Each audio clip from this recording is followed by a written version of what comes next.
une autre, je dirais, fausse doctrine, c'est le purgatoire. Le purgatoire. L'Église catholique romaine dit, oui, il y a un enfer éternel dont on ne sort jamais. Mais l'Église catholique ajoute qu'entre le ciel et l'enfer, il existe un lieu intermédiaire appelé, qu'ils ont appelé purgatoire. Et dans le mot purgatoire, c'est pour purger, pour purifier, oui, pour se purifier.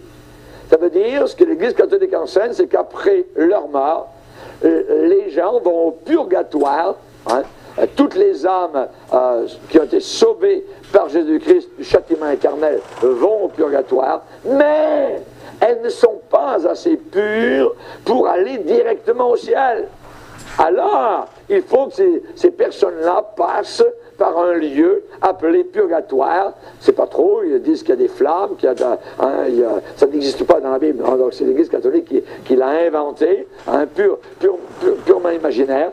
Alors, pour être certain qu'une personne soit vraiment présente au ciel, il faut qu'elle ait été canonisée par Rome. Et il faut que des messes payantes soient dites aujourd'hui encore pour le repos de son âme. Même si la personne est morte il y a des siècles. Qu'est-ce que nous allons faire? Nous allons voir si c'est vrai selon les Écritures. Voyez, interrogeons les Écritures et nous découvrons que le purgatoire est purement imaginaire. Imaginaire. Ça n'a aucune base, ça n'existe pas. Voyez, tous les passages de la Bible sur l'au-delà comportent deux solutions uniquement. Uniquement deux solutions, ciel et enfer. Par exemple, Jésus a parlé du chemin large qui mène à la perdition et de la porte étroite qui mène au ciel. C'est drôle, il a oublié de parler du purgatoire. Oh, voyez. Jésus a parlé de l'ivraie jeté au feu et du blé amassé dans le grenier. Il n'a pas parlé du purgatoire. Jésus a parlé des méchants précipités dans la fournaise ardente et des justes qui vont resplendir dans le royaume de leur Père. Matthieu 13, versets 41 à 50. Jésus a parlé des vierges folles qui restent en dehors et les sages qui entrent dans la salle des noces. Mais il a oublié de parler des demi-folles, des demi-sages, qui normalement devraient prendre le chemin du fameux purgatoire. Je n'en ai pas parlé. Voyez.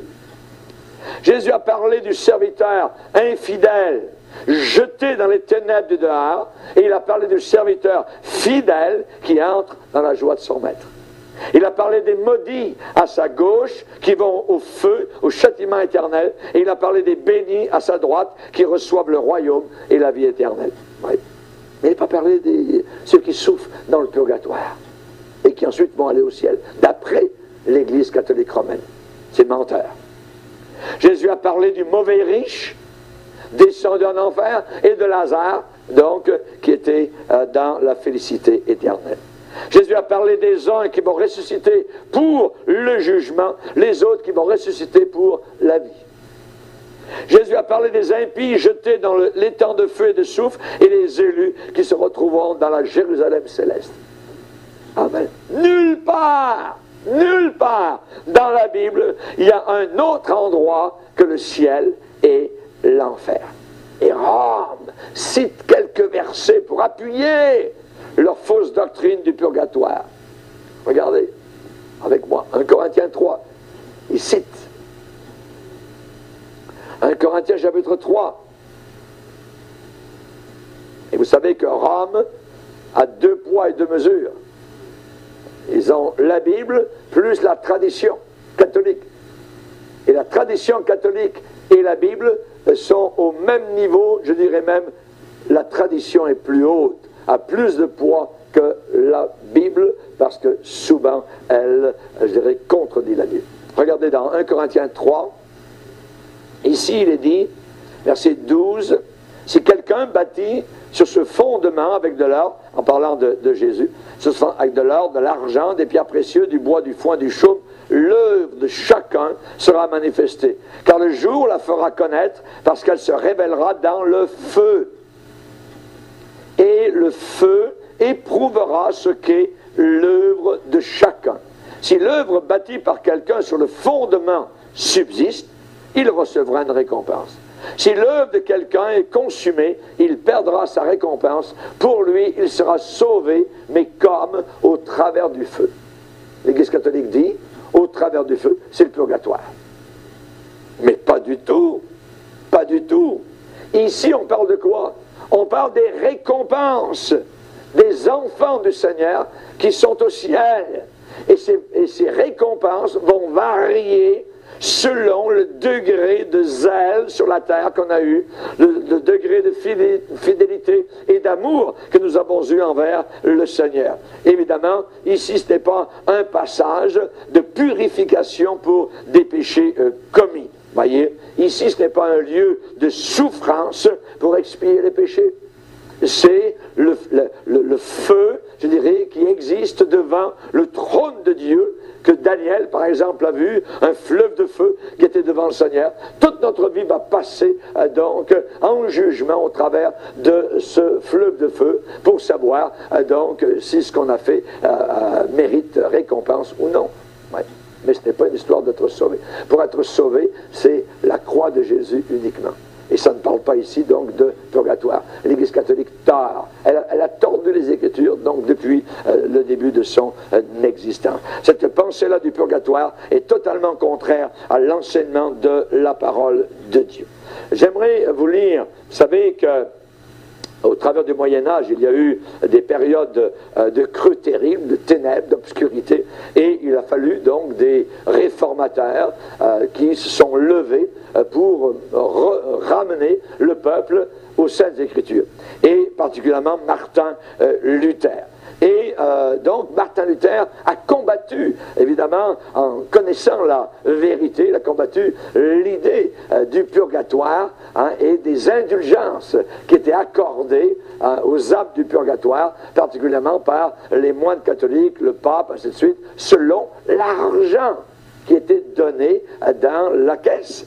Alors, Luther a dit un jour, il y en avait un, particulièrement un moine, qui était très habile, qui était un peu américanisé avant son temps, et qui avait, je dirais, la facilité de faire des mises en scène merveilleuses dans les villages d'Europe pour ramasser donc des paquets d'argent. Il s'appelait Tetzel.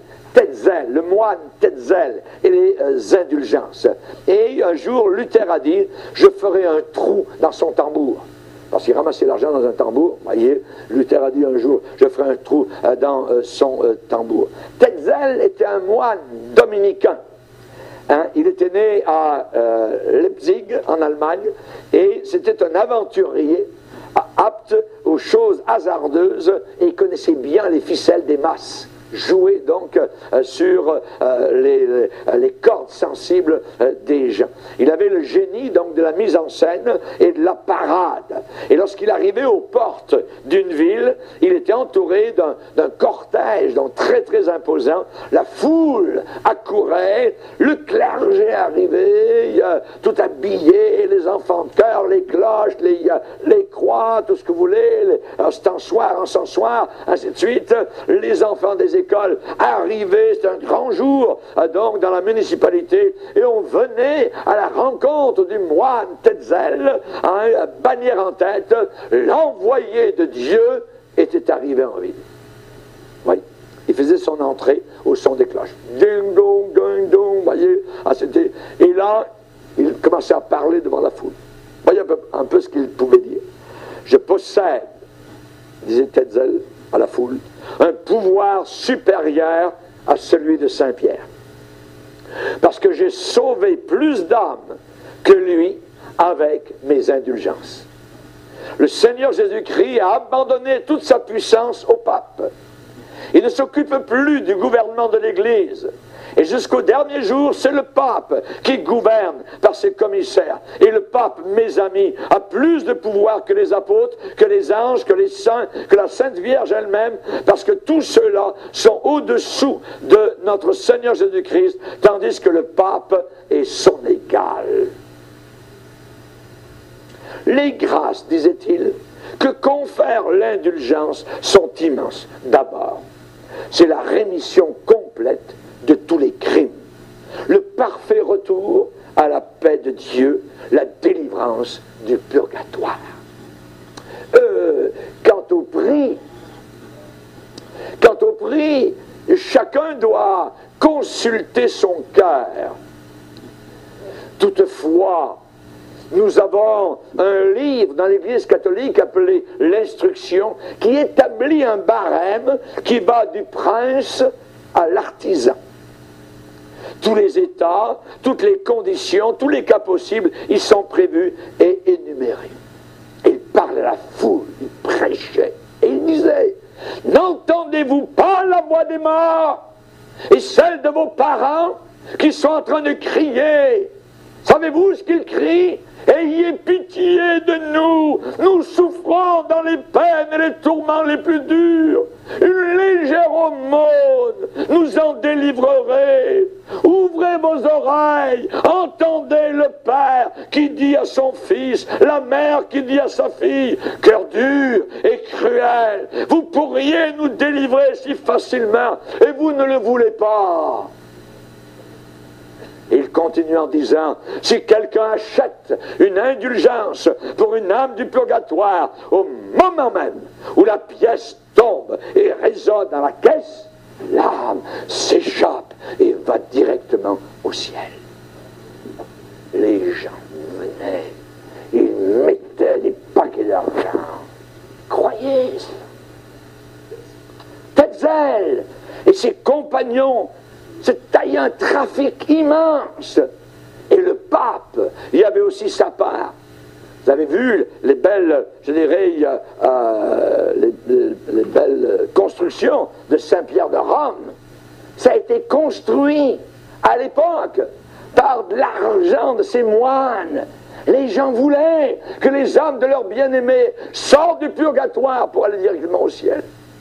Le moment où votre pièce d'argent, votre paquet d'argent tombe, les âmes du purgatoire s'en vont directement au ciel. Les gens amenaient de l'argent, parce qu'il fallait de l'argent à Rome pour construire Saint-Pierre de Rome. Et c'est comme cela qu'ils ont construit cet abominable temple du diable. Amen. Amen. La moitié des sommes perçues devait revenir au Saint-Père pour la construction de la basilique Saint-Pierre de Rome. Imaginez. Vous savez ce que Luther disait?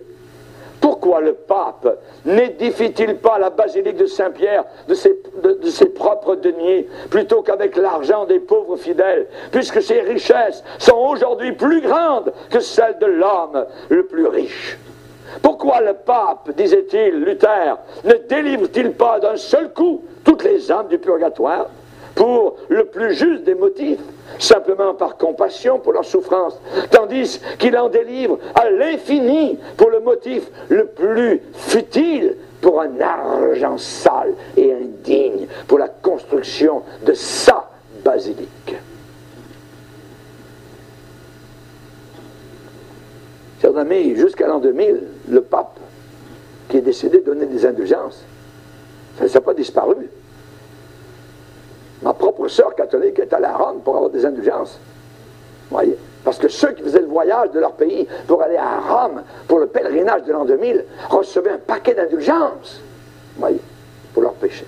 Les gens croient ça. C'est abominable. La Bible dit le contraire. Vous savez, payer des prières et des messes, c'est merveilleux. Payer des messes. Chaque messe est payante. Chaque messe est payante. Parce qu'à ce moment-là, les âmes des morts, ça monte quelque part, ça bouge là-bas par rapport à la messe qui est dite. Les âmes du purgatoire, prions pour nos morts, et de suite. On appelle cela dans la Bible la nécromancie. La nécromancie, directement, avoir contact avec les morts. Et cette pensée-là est totalement contraire à l'enseignement de la parole de Dieu. Rappelons-nous seulement et uniquement les souffrances de Jésus-Christ sont expiatoires, nécessaires et suffisantes. Alléluia. Merci Seigneur. Gloire à Dieu. Romains 3, 23, gratuitement justifié par sa grâce. Alléluia. Gloire à Dieu. Tout est accompli, a dit Jésus en mourant sur la croix. La Bible dit, le sang de Jésus nous purifie de tout péché. Alléluia. Il n'y a pas de purgatoire. Gloire au Seigneur. C'est le sang de Jésus qui nous purifie. La Bible dit, si vos péchés sont comme le cramoisi, ils deviendront blancs comme la neige. Le noir, en passant par le sang rouge, couleur blanche, comme la neige. C'est le sang de Jésus qui nous a purifiés, gratuitement justifiés. Romains 4, verset 5, à celui qui ne fait pas d'œuvre, mais qui croit à celui qui justifie l'impie, sa foi lui est imputée à justice. Mis sur son compte à justice. Romains 3, 28, l'homme est justifié par la foi sans les œuvres. Il n'y a plus rien à expier. Plus rien à expier. Merci Seigneur. Dieu ne se souvient même pas de nos péchés. Alléluia. Mais il se souvient, amen, de ce que Christ a fait sur la croix. Et nous nous souvenons pour l'éternité de ce que Christ a fait pour nous à la croix du Calvaire. Nos mérites, nos efforts, nos souffrances ne peuvent d'aucune façon, d'aucune manière expier nos péchés. Expier nos péchés.